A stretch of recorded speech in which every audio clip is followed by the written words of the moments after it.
வணக்கம் நேயர்களே, தஞ்சாவூர் சமையல் சந்தோஷினி. வாங்க, மைதாவில் ஒரு அல்வா செய்யலாங்க. மைதா ஒரு கப்பு, சின்ன கப்பால் ஒரு கப்பு மைதா எடுத்துருக்கேன். அதை நல்லா ஊற போட்டு, இங்கே பாருங்கள், நல்லா 3 மணி நேரம் நல்லா ஊறினதுக்கப்புறம் இது இந்த மாதிரி நல்லா கரைக்கணுங்க. இதுமாரி தான் கரைச்சி வச்சுருக்கேன். இதை கரைச்சி நல்லா தெளிய வச்சுருக்கேன் பாருங்கள். அதை நம்ம தெளிய வைக்க தண்ணியை எடுத்துடலாம். இந்த பாருங்கள், நல்லா இந்த மாதிரி வர்ற அளவுக்கு நல்லா புழிஞ்சிட்டு எடுத்துடணுங்க.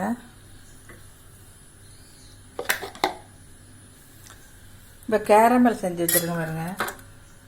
ஜீனியை போட்டு கேரமல் செஞ்சு வச்சுருக்கேன். ஜீனி ஒரு கப்பு எடுத்துக்கலாம். நெய், முந்திரி பருப்பு எடுத்துருக்கேன். வாங்க, இப்போ ஜீனி போட்டுடலாம். கடாயில் கொஞ்சமாக தண்ணி ஊற்றிக்கலாங்க. பாகு காய்ச்சிடலாம்.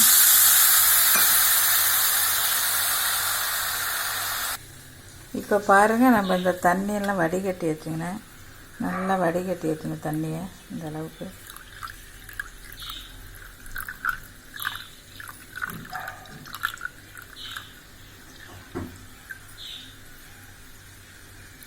இப்போ இந்த அளவுக்கு இருங்க. நம்ம வடிகட்டி வச்சுருக்கேன்.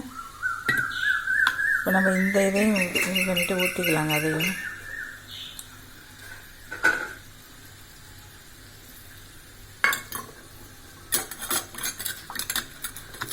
இதையும் நம்ம இதில் ஊற்றிடலாங்க.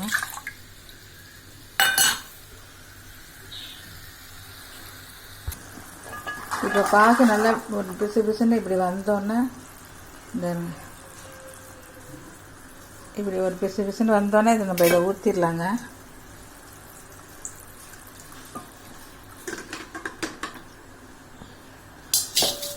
ஊற்றி நல்லா கைவிடாமல் கிண்டனுங்க, இல்லாட்டி கட்டிப்பட்டு போயிடும்.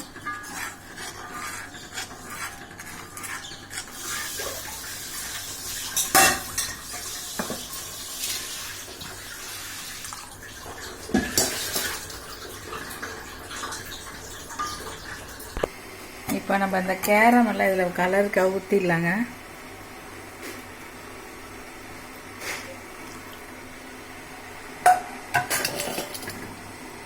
ஊற்றி நல்லா கிண்டணுங்க.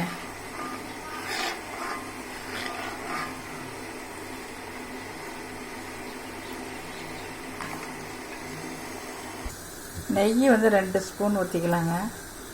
உங்களுக்கு ஒட்டாமல் வரும். அந்த அளவுக்கு வந்துருச்சு அல்வா.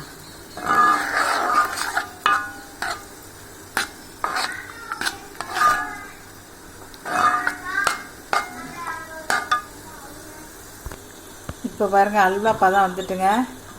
ஒட்டாமல் வருது பாருங்கள். இப்போ நம்ம வேறு பாத்திரத்தில் மாற்றிடலாம். இப்போ மைதா அல்வா ரெடி ஆகிடுச்சுங்க. இது பாருங்கள், சூப்பராக இருக்கும் பாருங்கள். நீங்களும் செஞ்சு பாருங்கள். இங்கே பாருங்கள் எப்படி இருக்குது பாருங்கள். நீங்களும் இந்த மாதிரி செஞ்சு பாருங்கள். ரொம்ப டேஸ்டியாக இருக்குங்க.